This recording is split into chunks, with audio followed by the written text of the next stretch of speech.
Loreto Barrios es psicóloga y perito judicial. Loreto, buenas noches. Y Serafín Giraldo ya le conocen ustedes y además no es la primera vez que está en nuestro programa. Es inspector del Cuerpo Nacional de Policía y director de Policía H50. Serafín, buenas noches. Muy buenas. ¿Son los jóvenes de hoy más violentos que los de antes o es que las redes sociales o el efecto multiplicador de la imagen y de los mensajes que tienen los medios de comunicación de masas como la televisión nos hacen llegar una información que la verdad es que da verdaderos escalofríos? O sea, matar a toda tu familia porque te quiten el wifi y estar conviviendo con sus cuerpos durante varios días es espeluznante, por los pelos de punta, ¿no? Posiblemente haya una dosis de violencia superior a la que existía en otras épocas. Tuve que preparar este programa y para eso miré mucha estadística. Y fíjate, he sacado la primera conclusión, el primer titular que te doy, es que la delincuencia se profesionaliza con los años, que deja de existir una violencia hostil, una violencia sin sentido ninguno, para convertirse en una violencia instrumental, es decir, con un fin. En definitiva, los jóvenes son bastante más violentos a la hora de ejecutar acciones delictivas que los mayores, a partir de 40 años. Saqué esa estadística, a partir de 40 años decrecen los delitos más violentos y comienzan los delitos más técnicos, por ejemplo, las estafas, por ejemplo, delitos tecnológicos. Y hasta los 40 años estamos hablando de butrones, robos violentos, violaciones, asesinatos, que se realizan mucho más hasta los 40 años y a partir de los 40 años decrecen. Pero es una cuestión de madurez, es una cuestión de hormonas. ¿O tiene alguna influencia en esa forma de proceder violenta el mundo en el que vivimos? Son preguntas muy complejas. Yo estaba hablando con Serafín antes en la sala de los datos, que me interesaba mucho que me los contara. Yo no tengo acceso a esa información y es cierto que coincide lo que él está diciendo con el ciclo vital de la persona, ¿no? Hay un momento de madurez en el que quizá ya seas menos impulsivo. Claro, pero si esto ocurre en el año 2022 y no ocurría en los años 80 del siglo XX, tenemos un problema. Si ocurre lo mismo, bueno, es el mismo problema, simplemente con distinta forma. Mi sensación es que ahora los medios permitís que esto se conozca más.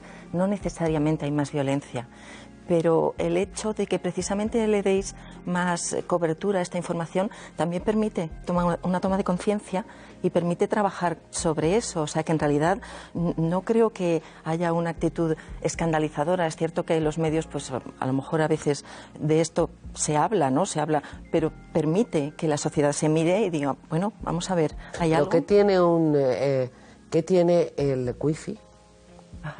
¿Qué tiene la tablet? ¿Qué tiene el teléfono móvil? Bueno, ahí estamos para que te lo quiten como forma de castigo, que antes te prohibían salir a jugar a fútbol con los vecinos.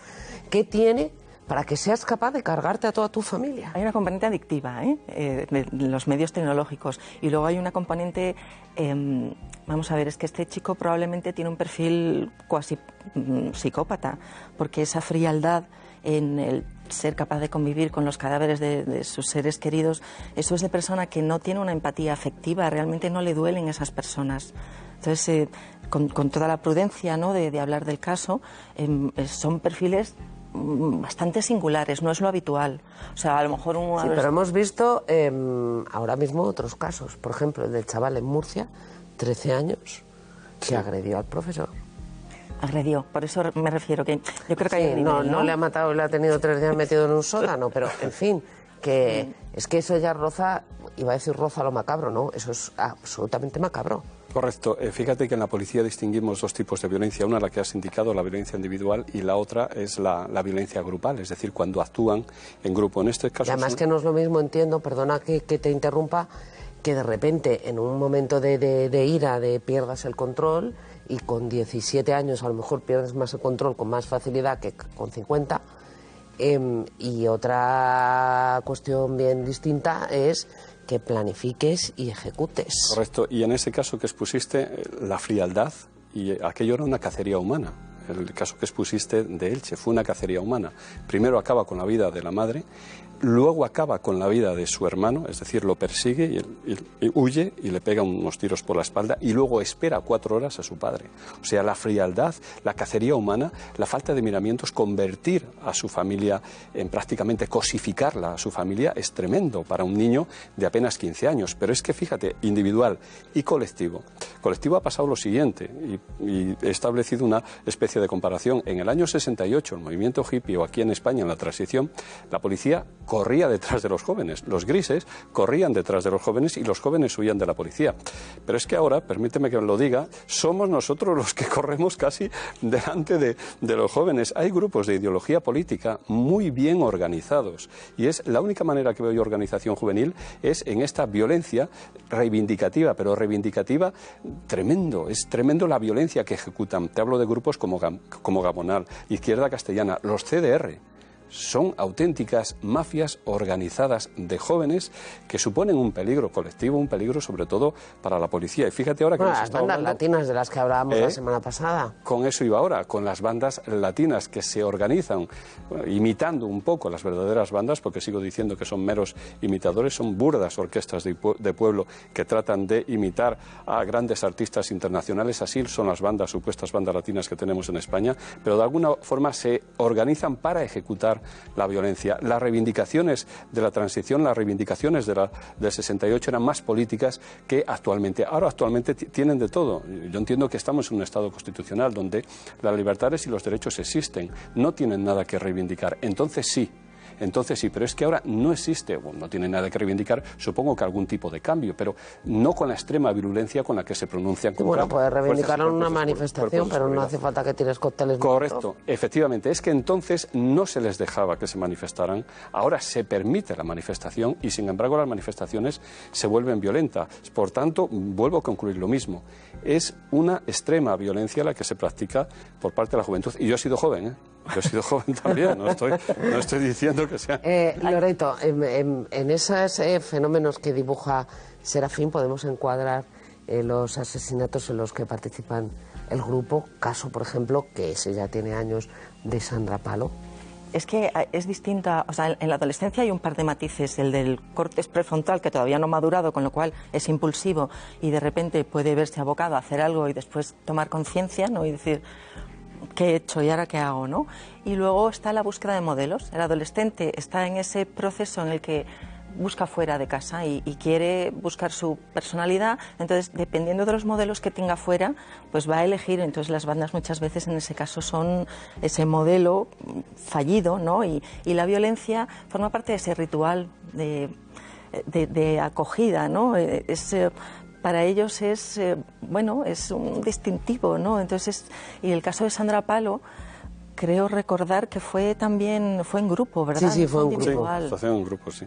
Y entonces en el grupo es muy importante la pertenencia y la aceptación de los otros, con lo cual hay muchas cosas, la investigación lo demuestra, que aunque sean de extrema violencia y de maltratar a un ser humano, se puede hacer por la presión del grupo.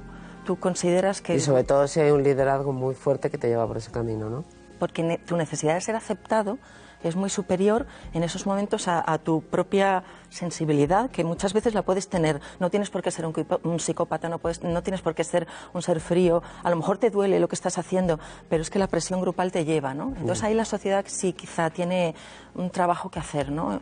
En los modelos. Los más jóvenes también asesinan por celos. Eso de la maté porque era mía no es lamentablemente cosa del pasado. Lloran a Claudia, 17 años. Su exnovio la ha matado. Es la tercera víctima de violencia machista de 2022. Lo máximo que puede haber un hijo, se siente fatal. Con 17 años, llena de vida, pues, con ilusiones como todos los críos, y ya está. Pero claro, das con un petardo como esto, porque esto no se sabe ni lo que se puede decir. Con toda la vida por delante, y hasta que ha venido este sinvergüenza y mira. El asesino, 19 años, la mató a cuchilladas cuando ella quiso acabar la relación y la escondió en este trastero. Es la madre de Jaula, la menor de 14 años asesinada en Jaén. Su cuerpo sin ropa y con signos de estrangulamiento. Mi niña. Esto es mi corazón. Justicia. El presunto asesino, de 22 años, fue detenido hace 8 años por un intento de agresión sexual. Tenía 19 años cuando confesó el asesinato de Marta del Castillo. Ella, 17. El caso conmovió al país. Todavía sigue sin esclarecerse qué pasó aquel fatídico 24 de enero de 2009 en el piso al que la joven sevillana fue con su expareja y ya no se la volvió a ver. El año pasado, 44 mujeres fueron asesinadas por sus parejas o exparejas. María del Mar Chambó es la madre de Mar Contreras Chambó. María del Mar, buenas noches. Hola, buenas noches. A tu hija la asesinaron, tenía solo 21 añitos, ¿no? Pues tenía solo 21 años recién cumplidos. Había dejado la relación con él y no permitió que siguiera su vida adelante. ¿Cómo era esa relación? No permitió conciencia. ¿Cómo era esa relación? ¿Había comportamientos que ya permitían adivinar que era una relación cuanto menos arriesgada? Mira, resulta que ella estuvo 3 años con él. Ya lo dejaban, ya seguían. Es decir, él la convencía y volvía con él porque era su ayuda, era para él sentirse mejor, que se sentía muy mal, vale. Pero ahí no se supo nada hasta que realmente mi hija fue asesinada. No se supo nada por nuestra parte, por parte de su familia, porque por la parte de la familia de él lo sabían todo perfectamente. Es decir, y ya no solamente lo saben, es que van a salud mental y piden que por favor, que qué se puede hacer para que deje de maltratar a la hermana, porque la novia ya no está para maltratarla a ella, es decir, y ha echado la ira sobre la hermana. Vamos a ver, tiene un hijo que lo están tratando psiquiatras que saben que esa persona tiene armas, psiquiatras que saben que esa persona es violenta, y unos padres que saben que ese hijo puede en cualquier momento matar a quien sea, y le permiten licencia de armas, le permiten tenerla en casa, y digo le permiten porque él no tenía recursos para ni sacarse la licencia, ni para tener esas armas, ni para nada por el estilo.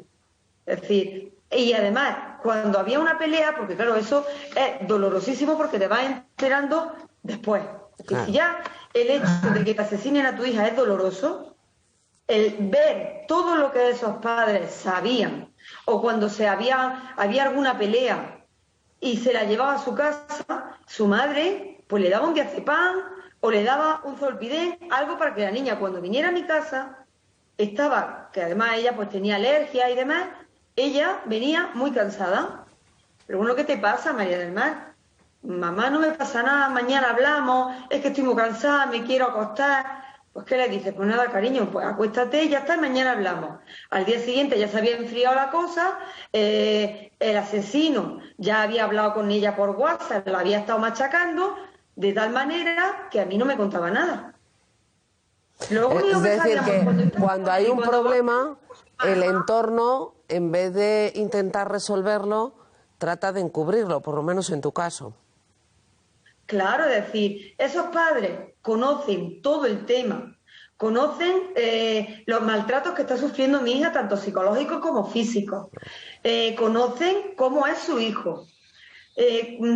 Su hijo lo amenaza a ellos directamente con os voy a matar, pegándole a la hermana paliza, y no hacen nada, ni siquiera una llamada para decir, mira, dejadlo por el momento, que a ver si mi hijo se tranquiliza, arreglamos esto y volvéis. No, no, no. Es decir, no dejé a mi hijo porque no lo puedes dejar, claro que no lo podía dejar, porque entonces la ira de ese asesino iba en contra de ellos.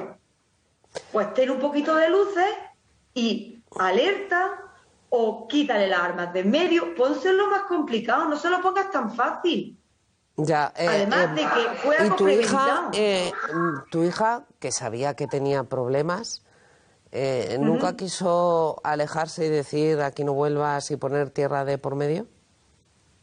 Ella en la última vez que la dejó, la última vez que lo dejaron, él en una grabación de ella le cuenta a la amiga y le dice, mira, tiene problemas, yo voy a sacar mi estudio, yo no quiero saber más nada de él, no quiero tener más irritaciones, no quiero seguir en esta situación. Entonces lo he dejado y yo voy a acabar mi estudio y además nosotros no nos olíamos, pero a mí no me gustaba, no nos gustaba. Entonces, mi marido pues tiene familia en Suiza y le compramos el billete y todo hablado para que se fuera a Suiza a terminar el último año de carrera y el máster, porque además ya estaba haciendo filología hispánica en francés. Entonces, pues se iba a ir justamente cuando acabaran los exámenes. No permitió que empezara ni siquiera los exámenes. Se la llevó, todo premeditado, él dijo en el trabajo, mañana voy a salir en televisión. Eso fue a mediodía, comiendo con los compañeros. Voy a salir en televisión porque voy a hacer algo muy importante. Y voy a salir en todos lados. Pero bueno, ¿qué vas a hacer? Oye, anda ya en televisión. Claro, ¿qué iba a hacer? Asesinó a mi hija. Se podía haber asesinado a él primero. Además ese día se la llevó engañada, totalmente. Ella no quería porque, ya te digo, luego la Guardia Civil nos dio ya su móvil y se ve como que no, mira, es que para que sea la última vez, por vernos antes de que ya no nos veamos más, por todo eso, ¿no? Y consiguió llevársela en el coche, y mi hija tan inocente, claro, ni se lo imaginaba, se metieron en el campo de tiro. Un cuarto hora antes de que cerraran. Que resulta que cuando dicen, en otros programas dicen, es que se fueron al campo de tiro donde él era tirador habitual. Mentira, porque el mismo director dijo, es que no lo conocíamos, nos extrañó que entraran a esa hora y esa persona que no conocíamos. Porque a lo mejor había estado una vez o dos, si acaso. La Guardia Civil nos contó que ya llevaba el arma cargada y preparada. Entonces, cuando entraron, ya no había guardia jurado, los dueños y demás estaban haciendo caja y demás, y la sentó en un sitio donde un árbol tapaba la cámara. Porque un árbol tapaba la cámara para que no se viera nada. Él no sacó, ella se sentó con su móvil a esperar a que él pegara 3 tiros y bueno, se desahogara. Porque es lo que él le dijo, viene a ver conmigo porque no quiero ir solo y así mientras hablamos. Vale. Pues resulta que él lo llevaba ya el cartucho comprado, todo, nada más para que el momento que se sentó en la silla, mi hija la encañonó en la cabeza y le pegó un tiro. Ahí eso es nada. Ahí. Entonces, qué duro, vamos a ver. Qué duro. Vamos a ver. Es que eso tenía que haber sido algo que tenían que haber atajado antes. Sí, yo tengo un hijo y sale a la calle y es muy bueno en casa y todo eso, y yo digo, vale, ¿no? Mi niño, ¿cómo va a haber hecho eso? Pero cuando yo estoy yendo a salud mental y estoy diciendo, por favor, que nos está maltratando, y lo saben todo. Pues sí. Intentar evitar, sobre todo. María del Mar, gracias por contarnos lo ocurrido con tu hija, de verdad te lo agradezco mucho. Gracias a ti, espero que sea para que sepamos detectar a tiempo casos como este y evitemos muchas otras desgracias. Gracias, María del Mar.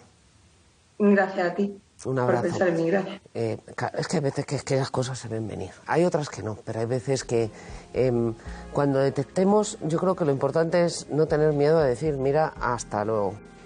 Mira, de salud mental sí que se podría hablar. El otro día estaba mirando las cifras de psicólogos por 100.000 habitantes de una serie de países. En España rondamos en torno al 4, al 6 por cada 100.000 habitantes. La media en el mundo puede estar en torno a los 10, pero claro, es que no solo estamos por debajo, quizá niveles similares a Italia, pero muy por debajo de otros niveles de nuestro entorno, ¿no? En Estados Unidos a lo mejor son 30, en un país como Israel, que está permanentemente en guerra, son cerca de 90. Pero no todos los casos de violencia en general y de violencia de género en particular, la causa es la salud mental. Hay gente curiosamente, adolescentes que ya tienen otra cultura y que han crecido en otro entorno, que matan porque les dejan. Esto es todavía más duro. Es que eso es tremendo. Vuelvo a tirar de estadística, y antes lo estuvimos comentando. Pero si hemos tenido un caso en Cuenca, la mata y la deja en un trastero varios días, con toda la frialdad de este mundo. Lo curioso, y todos los casos repiten un mismo perfil de actuación: relación tormentosa, celos, control de movimientos y de redes sociales, a veces aparecen moratones. La madre decía que la estaba machacando, y ese es otro de los síntomas de la violencia de género. Pero padres sin miedo, decir hasta que hemos llegado, a esta persona no se la puede ver. Y contó una premeditación perfecta, es decir, una ejecución de hecho perfecta. La llevó a un campo de tiro y la ejecutó prácticamente. Eso es una ejecución, pero fijaros bien que la premeditación no existe en los delitos comunes, porque en los delitos comunes lo importante es esconder la acción. Es decir, una vez que he ejecutado, trato de esconderme, pero es que no. Aquí, de alguna manera, tengo que decirlo así, dan la cara, he sido yo. En un primer momento lo niegan, pero luego, y en muchos casos, no solo confiesan, sino que terminan suicidándose. Con lo cual, el delito de violencia de género, la verdad que es un delito, se tiene que estudiar mucho por parte de los psicólogos, porque es un delito con el que te encuentras sorpresas de este tipo. Confiesan y luego es que se suicidan. Yo no he visto a ningún delincuente de otro tipo. Y sobre todo en una edad tan temprana. Correcto.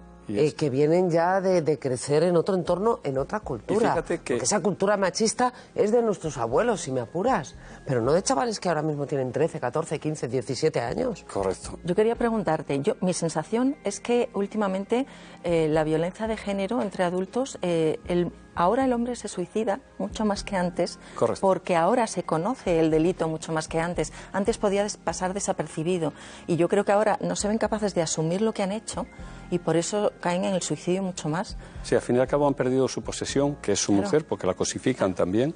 Esa mujer es su posesión. En el momento que esa posesión desaparece, pierde el sentido de su vida. Claro. De alguna manera eso puede ser la forma de suicidio, pero también la estadística, vuelvo a tirar, y perdona que esta noche sea tan pesado.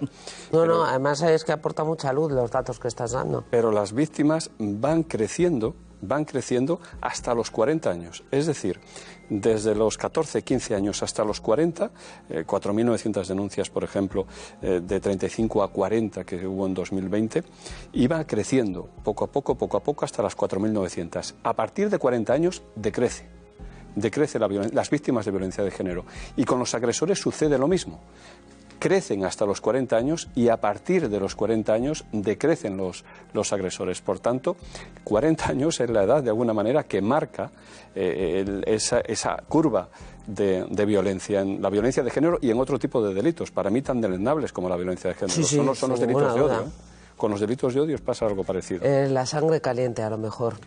Otro día hablamos de las agresiones que también sufren a veces los hombres en pareja.